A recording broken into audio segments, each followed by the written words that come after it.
Bude mi chýbať tento gym veľmi, lebo akože na Slovensku tomu sa vyrovná možno len Hammer v Nitre a tam chodím len občas, takže... You put faith in humans, I put mine on G.O.D. Just got 5 missed calls on a Sunday, don't you know I'm on D&D. And I can't do Adam and Eve, spirit is willing, flesh is weak. Sin try keep me down in prison. Porezaný palec, hej. Ale jak si ho porezal? Kraja, kuracie meso, ty kokso. Takže oplatilo sa? Nie, vlastne tiger, zoologické. No sorry. Tiger. Korytnačka ukusila mi trošku.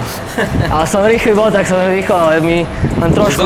Dostal mu tam, len trošku len mi štíkla. Trošku je poškodené. Insurance bude zoologické. Ale posilka stále neodvadí ma to, hojí sa to dobre. Pretože jem veľa proteínu. Keď jete veľa proteínu, tak sa vám zahoja rýchlejšie rány ako Deadpoolovi. People, don't you know I got God on my side? In the morning I say me a prayer, know that I'm good when I sleep in the night. Think about times I nearly died, picked on the cross. Stále si musíš nájsť to svoje, že vlastne niekomu možno vyhovujú viac rest dayov cez týždeň, niekomu vyhovujú menej. Napríklad keď chceš budovať ramena, tak niekomu môže vyhovovať, že ideš každý druhý deň ramena, ale možno niekomu bude viac vyhovovať, keď pôjdeš napríklad iba raz do týždňa alebo dvakrát. Musíš zistiť to, chodiť do posilky a zisťovať, čo ti vyhovuje najviac. Posledný tréning za nami. Doriti. No, nasledujúci plán je pull-up na hotel, spáliť všetko. Lebo máme... Modliť sa, aby sme sa zmestili do váhy požadovanej, ktorú môžeme vzať do letadla, lebo... S tým máme trošku problém. Trošku dosť. Asi bude poplatok nejaký. Asi hej, no, bohužiaľ. A ešte nám treba navariť a najesť sa. A mastíme preč. Mastíme. Gym úplne úžasný. Úplne úžasný, už teraz mi chýba proste. A toto, keď nikto nespraví na Slovensku, tak to budeme musieť spraviť my. Presne tak. Ale tento gym je topka. Za $35 na mesiac, toto tu, topka. No, oficiálne prišiel ten moment a odchádzame z Pittsburghu. Naše batožiny boli, že LTT, tak sme sa zmestili do 0,0,00. Presne, to bolo úplne na tuty presne. To ani neviem proste, jak je možné. Ale chvála Bohu, lebo keby sme mali ešte platiť za to naviac, tak... Ale museli sme nejaké veci nechať doma, no. Doma ako doma. Na hoteli. Sme urobili charitu. Giveaway sme dávali, no a... Chvála Bohu, už sme tu. Všetko máme... Jak sa to povie? Batožinu máme všetko odbavenú, už proste ideme iba ku bráne, budeme čakať a... letíme. No a ideme vyskúšať vlastne taký jeden tip, čo sme dostali. Lebo vlastne máme takú ako keby batožinu naviac so sebou.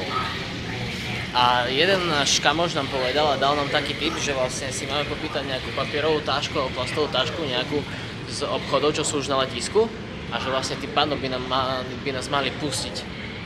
Lebo proste, že to akože sme si kúpili už tu, chápete to? Proste už na letisku sme to kúpili, takže uvidíme, že či to bude. Ale ja si myslím, že to ešte väčšiu pozornosť bude pútať, takže... Akože mi vysvetlíte, akože veľa vecí viem pochopiť. Veľa vecí viem pochopiť, vážne. Ale akože kto si donesie do lietadla, že 3-kilovú sviečku, mi povedzte. No ale však som musel kúpiť nejaký suvenír, ne? A proste... Mali tam, že Pittsburgh Steelers sviečku. Proste ťažká jak hoveda, mňa to vôbec nenapadlo vtedy, že budeme sa musieť zmestiť do nejakej batožiny, akože určitej. No ale tak, bohužiaľ, ja to teraz nevyhodím, že bola drahá, Doriti to, chápeš. Ale ťažká jak hoveda. No akože, ja som nepreháňal, vážne má 3 kg. Vážne má 3 kg, minimálne. Stáva sa. Trošku nás akože prehľadovali, tam ju vybrali z oného a skenovali ju tam, že či tam nemám nejaké vybušniny v nej schované, ale pustili ma potom. Ale, takže zistili sme vlastne tým pádom, lebo som sa vlastne aj mal, že či môžem zobrať do príručnej, že sviečku. Takže môžeš, akurát, že to tak extra skontrolujú.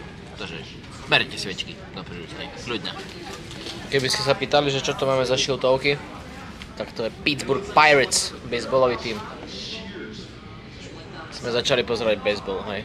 Akože nepovedzte to Američanom, ale je to najnudnejší šport, aký som kedy v živote pozeral. Ono to je viac o tej atmosfére, lebo nebola to úplná nuda, ale proste atmosféra, oni tam majú aj také hry proste počas prestávok a co iné. Hej, ako napríklad, že preteky pyrohov, hej? majú tu pyrohy proste, ja som úplne hotový bol. Jednak, že jedlo, že pyrohy a normálne to je tak populárne, že oni normálne maskotov majú pyrohy a preteky pyroh. Ja som kúkal na nich, čo to je, proste Amerika. Ale ja som úplne vôbec ja som nevedel, že oni tu majú pyrohy. A majú tu proste ešte aj proste americké svoje verzie, že máte normálne že pyrohy také, jak máme my a návrh vám dajú, že barbecue, kurácie, prsia, ty kokos, také dobre to bolo, no neskutočne dobre to bolo, fakt. A bolo to na tej na tom basebale, na tej hre to bolo vlastne. No a nebola to až taká strašná cena, hej, na to, lebo porcia bola že obrovská. Takže stojí to za to. Keď budete mať šancu, skúšajte. Takže máme už aj batožinku. Pristáli sme, pustili nás so všetkými taškami, nič sme nemuseli vyhadzovať. 940 000 hodín. Mne to prešlo strašne dlho. Fakt? Dlho mi to prišlo fest. Sa už nudil, tam som ani nechápal potom, že jak sme potom tu nám zvládli ten 10-hodinový let z Európy, lebo toto tu na ja som myslel, že tam už som ani natiahnuť sa nemohol nič. Ale zvládli sme tu. No a teraz čakáme ešte vlastne na odvoz. No a pojeme sa ubytovať. Koľko teraz vlastne hodín? 8:30. 8:30 večer, no. Takže sme prišli tak trošku neskôr. Ideme sa ubytovať, no a uvidíme. Mám iba rezerváciu, takže cez booking. To bude ešte zaujímavé, ale dúfam, že všetko v poriadku bude. No a sedáčky boli na nič. Vôbec som sa tam nemohol nejak takže dobre uložiť, takže ale pôjde, dalo sa, sme tu, máme všetko, zdraví, živí, šťastný. Časový posud je, neviem koľko, 4 hodiny? Nie. No akože 3 hodiny od Pittsburghu, ale 9 hodín od Slovenska. Tak, bolo tak bude, ne? Môžu oni tu zabovať od 11. noci vo Walmarte? Po Walmarte. Proste podlahu robia teraz tu. Američania, aký to bude. Len v Amerike sa toto môže stať. Tu to nie. No takže sme v našom hostelíku. Hostelík najlacnejší, ktorý sa dalo v Miami. Nie je to boh vie čo, ale vydržíme. Však tu budeme aj tak iba v noci, takže prespíme a aj tak budeme celý deň preč, takže pohodička. Aspoň máme sami izbu, nie je tu žiadne keto, takže pohode. A treba pripomenúť, že znova sme koľko? Krôčik od pláže. Asi 5 minút? Ani ne, podľa mňa. Venice Beach. Keby nebola tma, tak podľa mňa to aj vidíme stade, takže pohodička. Ale je to sranda teraz, lebo sme prišli v noci. Absolútne nevieme, ako to tu teraz vyzerá tým pádom. No, Takže- tma je, nič nevidno nikde. Vidíme fakt akože, že čo. Takže zajtra bude také prekvapenie pre nás, že ako, čo to tu všetko je okolo nás. Hej. Ráno múdrejšie večera, ako sa hovorí, no a teraz sa už iba v rýchlosti vybalíme a ideme spať, lebo koľko hodín vlastne teraz už? 12 asi. A už sme dlho nespali. No ale s tým, že proste bol časový posun, hej, čiže už je určite viac, no. Tak v Pittsburghu by sme mali už 3. V Pittsburghu už bolo 3 hodiny ráno, no. Uvidíme. Takže hlasíme sa ráno a... Ty Peček sa nás pýtal hneď na recepcii. Chalani, že z Pensylvánie ste? My, že jasné, že ideme z Pensylvánie, ale nie z Pensylvánie, hej, sme z Európy. A on čo? You'll definitely have fun here. A ja že, okej, že uvidíme. Uvidíme.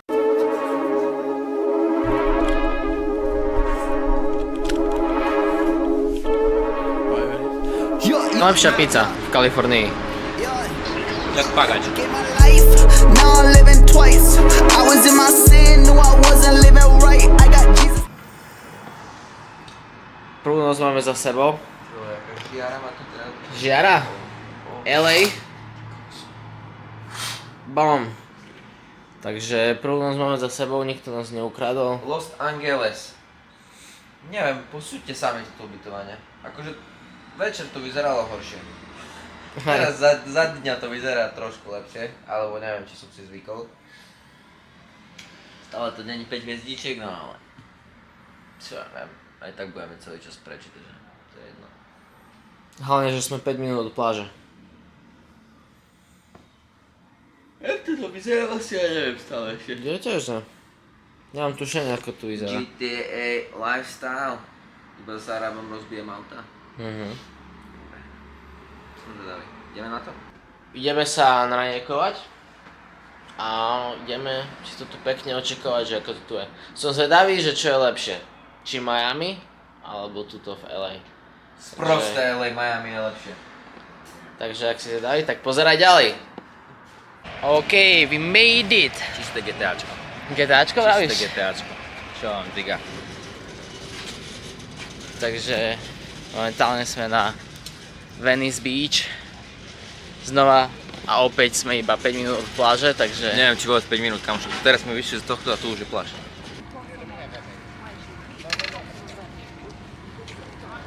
Čo na to robíte?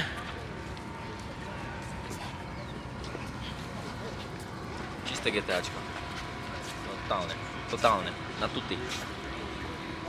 Úplne. Keď som si hovoril, že v Miami bolo GTAčko, ale ne, toto je kopia čistá. Úplne to vidno, že podľa toho robili to zrub. Darmo. Je to tak. Ideme sa popozerať, ideme vám to tu ukázať, ako to tu všetko vyzerá. Musím povedať, že také ticho tu je, nezdá sa ti také... Kľud. Ani hudba žiadna. Miami tam v kuse to čo bolo, ne? Hej. A tu je taký... Taký kľud. Hej. Neviem, či preto, že je ráno ešte. Asi není už to, on však je 10 hodín o chvíľu. No. Ale je to oveľa znesiteľnejšie počasie No. v Miami. Je tu úplne príjemných, možno koľko, 22 teraz? No, tak. Ale to vidno, že proste ten studený prúd, tak to proste chladí dobre, lebo v Miami to bolo, to sa nedalo vydržať. No ideme sa pozrieť. Taký Vánok ešte, taký Vánok to ešte vania, toto mi vyhovuje. No ideme sa pozrieť na ten prúd. Čo ty na to? Na ten prúd? Hej. Ideme sa pozrieť. Kedy začína tvoja surferská kariéra? No dnes. Dnes? Dnes na to. Idem kúpiť surf Pozri tam, Zac Efron na teba kýva. a idem na to. Zac Efron tam na teba kýva, pozri tam. Zac Efron? Tá. Baywatch. Zatiaľ musím povedať, že aspoň trochu väčšia sranda je z mori. Že je trochu väčšia sranda, lebo trošku sú tu vlny. V Miami nebolo nič, absolútne. V Miami bolo také lepšie Chorvátsko, Hej. čo sa týka vln. A tu samý surfer, takže som zvedavý.